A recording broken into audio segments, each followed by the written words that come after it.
നമസ്കാരം. ഏതാണ്ട് 26 കോടി ജനങ്ങൾ തിങ്ങിപ്പാർക്കുന്ന ഒരു രാജ്യമാണ് നമ്മുടെ അയൽപ്പക്കത്തുള്ള പാകിസ്ഥാൻ. അവിടുത്തെ ജനാധിപത്യത്തിന് സംഭവിച്ചുകൊണ്ടിരിക്കുന്നതൊക്കെ നമുക്ക് വളരെ താല്പര്യമുള്ള കാര്യങ്ങൾ തന്നെയാണ്. പാകിസ്ഥാനിലെ പൊതു തെരഞ്ഞെടുപ്പ് ഇന്നലെ നടന്നു. ആ പൊതു തെരഞ്ഞെടുപ്പിൻ്റെ ഭാവി പാകിസ്ഥാൻ്റെ ഭാവി കൂടിയാണ്. വാസ്തവത്തിൽ ന്യൂയോർക്ക് ടൈംസ് അടക്കമുള്ള മാധ്യമങ്ങൾ റിപ്പോർട്ട് ചെയ്യുന്നത് എലക്ഷൻ അല്ല, സെലക്ഷൻ ആണെന്നാണ്. ഇത് വളരെ കൃത്യമായി മിലിറ്ററിയുടെ കൺട്രോളിൽ തന്നെ രാജ്യത്തെ മുമ്പോട്ട് കൊണ്ടുപോകാനുള്ള നീക്കമാണ്. പാകിസ്ഥാൻ എന്ന് പറയുന്ന രാജ്യത്തിന് ഒരിക്കൽ പോലും ജനാധിപത്യത്തിന് ശുദ്ധവായു ശ്വസിക്കാൻ സാധിച്ചിട്ടില്ല. അത് കണ്ടിട്ടാണ് ചിലരൊക്കെ വീമ്പിളക്കി ഇന്ത്യയിൽ ഫാസിസമാണ് എന്ന് പറയുന്നത്.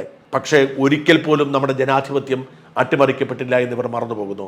ജനാധിപത്യത്തിൻ്റെ ശ്രീകോവിലായി നമ്മുടെ രാജ്യം മാറുന്നു എന്ന് തിരിച്ചറിയേണ്ടത് പാകിസ്ഥാൻ്റെ ഗതികേട് കണ്ടിട്ടാണ്. കഴിഞ്ഞ കുറേ കാലമായി പാകിസ്ഥാനിൽ അനിശ്ചിതത്വമാണ്. ഒരു രാഷ്ട്രീയ പാർട്ടിക്കും മിലിറ്ററിയെ മറികടക്കാൻ കഴിയുന്നില്ല. ഏതെങ്കിലും ഒരു രാഷ്ട്രീയ പാർട്ടി ജനാധിപത്യം സംരക്ഷിക്കാൻ നിലപാടെടുത്താൽ അവർ പുറത്താക്കപ്പെടുന്ന സാഹചര്യമുണ്ട്. ഈ കോംപ്ലിക്കേറ്റഡ് ആയ പാകിസ്ഥാൻ അന്തരീക്ഷത്തിൽ 3 തവണ പാക് പ്രധാനമന്ത്രിയായ ആളാണ് നവാസ് ഷെരീഫ്. 2017 ഷെരീഫിനെ രാജ്യം വിടേണ്ടി വന്നു, തൂക്കിക്കൊല്ലുമോ എന്ന് ഭയന്ന്. അതിന് കാരണം പട്ടാളവുമായുള്ള ഭിന്നതയാണ്. പാക് മിലിറ്ററിയുടെ നിയന്ത്രണത്തിനപ്പുറത്തേക്ക് ആ രാജ്യത്തെ നയിക്കാൻ അവർ അനുവദിക്കുകയേയില്ല. എക്കാലത്തും മിലിറ്ററി തന്നെയാണ് ഏറ്റവും ശക്തിയുള്ള സംവിധാനം.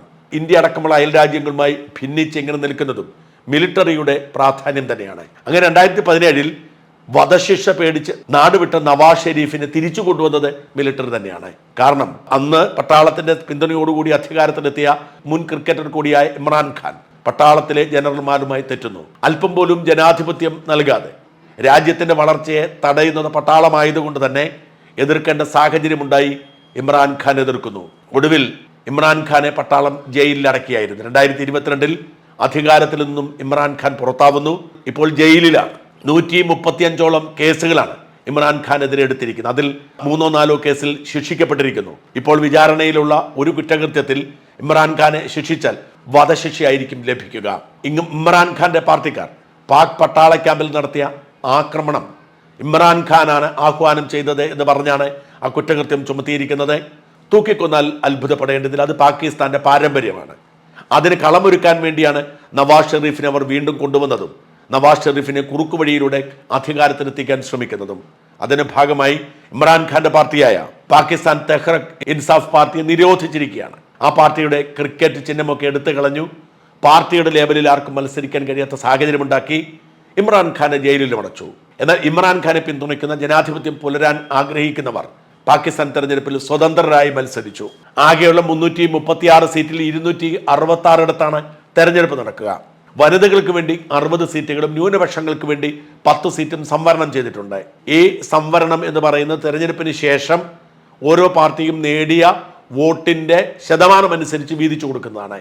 തെരഞ്ഞെടുപ്പ് നടക്കുന്ന 266 സീറ്റിന്റെ പ്രാഥമിക സൂചനകൾ പുറത്തു വരുമ്പോൾ, അതായത് ഇന്നലെയായിരുന്നു തെരഞ്ഞെടുപ്പ്, ഈ തെരഞ്ഞെടുപ്പിന്റെ പ്രാഥമിക സൂചനകൾ പുറത്തു വരുമ്പോൾ പാക് പട്ടാളത്തെ ഞെട്ടിച്ചുകൊണ്ട് ഇമ്രാൻഖാന്റെ പാർട്ടിക്കാണ് മുൻതൂക്കമെന്ന പ്രാഥമിക റിപ്പോർട്ടുകളാണ് പുറത്തു വരുന്നത്. ഇമ്രാൻഖാനും അദ്ദേഹത്തിന്റെ പാർട്ടിയുമാണ് അത് അവകാശപ്പെടുന്നത്. ഔദ്യോഗികമായി പാകിസ്ഥാൻ തെരഞ്ഞെടുപ്പ് കമ്മീഷനോ അല്ലെങ്കിൽ സർക്കാരോ ഒന്നും ഇതേക്കുറിച്ച് പറഞ്ഞിട്ടില്ല. എന്നാൽ പ്രാഥമിക സൂചനകൾ ഏതാണ്ട് 150ഓളം സീറ്റുകളിൽ PTI മുന്നേറുന്നു എന്ന തരത്തിൽ പുറത്തു വരുന്നുണ്ട്. അതായത് ജനാധിപത്യം പുലരണം എന്ന് ആഗ്രഹിക്കുന്ന പാക് ജനത ഇപ്പോഴത്തെ സാമ്പത്തിക പ്രതിസന്ധി അടക്കം ഉള്ള വലിയ സങ്കീർണതകളെ അതിജീവിക്കാൻ ജയിലിൽ കിടക്കുന്ന, തൂക്കുമരം വിധിക്കപ്പെടുമെന്ന് കണക്കാക്കുന്ന ഇമ്രാൻഖാന്റെ പാർട്ടിക്ക് വോട്ട് ചെയ്തു എന്നർത്ഥം. പക്ഷേ ഇത് പാകിസ്ഥാൻ പട്ടാളം അംഗീകരിക്കുമെന്ന് കരുതാൻ പ്രയാസമാണ്. പാക് പട്ടാളത്തെ സംബന്ധിച്ചിടത്തോളം ഒരു വിധത്തിലാണ് ഇമ്രാൻഖാനെ പുറത്താക്കിയതും നവാസ് ഷെരീഫിനെ കൊണ്ടുവന്ന് അധികാരം പിടിച്ചെടുക്കാൻ ശ്രമിച്ചതും. അതവർക്ക് നടപ്പിലാക്കിയേ മതിയാവും. അതുകൊണ്ട് തന്നെ ഇമ്രാൻഖാന്റെ പാർട്ടിയെ ജനങ്ങൾ തെരഞ്ഞെടുക്കുന്നു എന്ന തരത്തിലുള്ള സൂചന വന്നാൽ തെരഞ്ഞെടുപ്പ് ഫലം പോലും പുറത്തു വന്നെന്ന് വരില്ല. ഇന്ന് രാവിലെ പുറത്തു വരുന്ന സൂചനകൾ ഇതുവരെ ഔദ്യോഗികമായി സ്ഥിരീകരിച്ചിട്ടില്ല. ഇനി വരുന്ന ദിവസങ്ങളിൽ അറിയാം ഇതിന്റെ ഭാവി. ഒന്നുകിൽ ന്യൂയോർക്ക് ടൈംസ് പറയുന്നത് പോലെ ഇലക്ഷൻ അല്ല, സെലക്ഷൻ ആവും. നവാസ് ഷെരീഫിന്റെ പാർട്ടി ഭൂരിപക്ഷം നേടി എന്ന തരത്തിലായിരിക്കും റിസൾട്ട് പുറത്തു വരിക. അല്ലെങ്കിൽ തെരഞ്ഞെടുപ്പ് ഫലമേ പുറത്തു വരാതെ പട്ടാള ഭരണത്തിലേക്ക് പാകിസ്ഥാൻ പോവാം. എന്തായാലും തൂക്കുമരം പ്രതീക്ഷിച്ച് കഴിയുന്ന ഇമ്രാൻഖാൻ പാകിസ്ഥാന്റെ പ്രധാനമന്ത്രിയാവണം എന്ന് ആ രാജ്യത്തെ ജനങ്ങൾ ആഗ്രഹിക്കുന്നു എന്നത് ചെറിയ കാര്യമല്ല.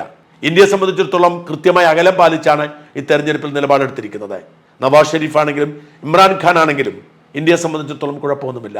ഇന്ത്യ വളർച്ചയുടെ അങ്ങേ തലക്കിലേക്ക് കുതിച്ചുകൊണ്ടിരിക്കുമ്പോൾ അയൽപക്കത്തുള്ള ഒരു കരട് ഒതുങ്ങിക്കിട്ടിയാൽ നല്ലത്.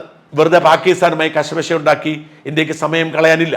അതുകൊണ്ട് ഇമ്രാൻഖാൻ ആണെങ്കിലും ശരി, നവാസ് ഷെരീഫ് ആണെങ്കിലും ശരി, അവരോട് സഹകരിച്ചു പോകാനാണ് ഇന്ത്യ ശ്രമിക്കുക. ഇന്ത്യയുടെ ആഭ്യന്തര കാര്യത്തിൽ ഇടപെടരുത്, ഇന്ത്യയിലേക്ക് അതിർത്തി കടത്തി ഭീകരരെ വിടരുത്. പാകിസ്ഥാൻ സഹകരണത്തിന് വേണ്ടി 2 നേതാക്കളും ആവശ്യപ്പെട്ടിരിക്കുന്നത് ജമ്മു കാശ്മീരിന്റെ പഴയ സ്വയംഭരണം പുനഃസ്ഥാപിച്ചു കൊടുക്കുകയെന്ന്. ഇന്ത്യ പ്രതികരിച്ചിട്ട് പോലുമില്ല. അത്തരം ചിന്തകളൊന്നും ഇന്ത്യക്കില്ല.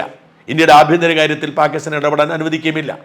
പക്ഷേ ഇപ്പോഴത്തെ സാഹചര്യത്തിൽ നവാസ് ഷെരീഫിനേക്കാൾ ഇന്ത്യക്ക് നല്ലത് ഇമ്രാൻഖാൻ തന്നെയാണ്. കാരണം നവാസ് ഷെരീഫ് പൂർണ്ണമായും പട്ടാളത്തിന്റെ നിയന്ത്രണത്തിലാണ്. പാകിസ്ഥാന്റെ ഏറ്റവും പ്രധാനപ്പെട്ട പ്രശ്നം പട്ടാളം തന്നെയാണ്. അതുകൊണ്ട് ഇമ്രാൻഖാൻ പട്ടാളത്തെ മറികടന്ന് അധികാരത്തിലെത്തിയാൽ തീർച്ചയായും പാക് ജനതയ്ക്കും നല്ലതാണ്, ഇന്ത്യക്കും നല്ലതാണ്. കാരണം ജനാധിപത്യത്തിൽ കൂടുതൽ പ്രാധാന്യം വന്നാൽ സ്വാഭാവികമായും ഇന്ത്യയെ പോലൊരു വലിയ രാജ്യത്തോട് യുദ്ധം ചെയ്ത് പിടിച്ചു നിൽക്കാൻ കഴിയില്ല എന്ന തിരിച്ചറിവുണ്ടാവുകയും ഇന്ത്യയുമായി സഖ്യത്തിലേർപ്പെടാൻ ശ്രമിക്കുകയും ചെയ്യും. പാകിസ്ഥാൻ ഇപ്പോഴത്തെ സാമ്പത്തിക പ്രതിസന്ധിയെ മറികടക്കാനുള്ള ഏക വഴി എന്ന് പറയുന്നത് ഇന്ത്യയുമായി വ്യാപാര ബന്ധം പുനഃസ്ഥാപിക്കാൻ. ഇന്ത്യയുമായി അടുത്ത ബന്ധമുണ്ടായാൽ അവർക്ക് വില കുറഞ്ഞ സാധനങ്ങൾ കിട്ടുന്ന സാഹചര്യമുണ്ടാവും, അവർക്ക് മാൻ പവറിനെ ട്രെയിൻ ചെയ്യുന്ന സാഹചര്യമുണ്ടാവും. അങ്ങനെ പാകിസ്ഥാനിലെ ജനതയുടെ ദുരിതവും കഷ്ടപ്പാടുമൊക്കെ ഇന്ത്യയുടെ സഹായത്തോടെ തുടച്ചു നീക്കപ്പെടാം. ഇന്ത്യ ഒരുങ്ങി നിൽക്കുകയാണ്. മോദി അവിടെ പോയി കണ്ടിട്ടുണ്ടെന്ന് ഓർക്കണം നവാസ് ഷെരീഫിനെ. അത്തരമൊരു സാഹചര്യം ഇന്ത്യക്കുണ്ട്. പക്ഷേ പാക് പട്ടാളം അതിന് അനുവദിക്കുമെന്ന് വിശ്വസിക്കാൻ പ്രയാസമാണ്. ഈ തെരഞ്ഞെടുപ്പ് അട്ടിമറിക്കപ്പെടാം, വലിയ തോതിൽ ജനാധിപത്യം കൊല ചെയ്യപ്പെടാം. പ്രധാനമന്ത്രിയാവാൻ ജനങ്ങൾ വിധിയെഴുതിയ ഇമ്രാൻഖാനെ കാത്തിരിക്കുന്ന ഒരുപക്ഷെ തൂക്കുമരം തന്നെയായി എന്ന് വരാം.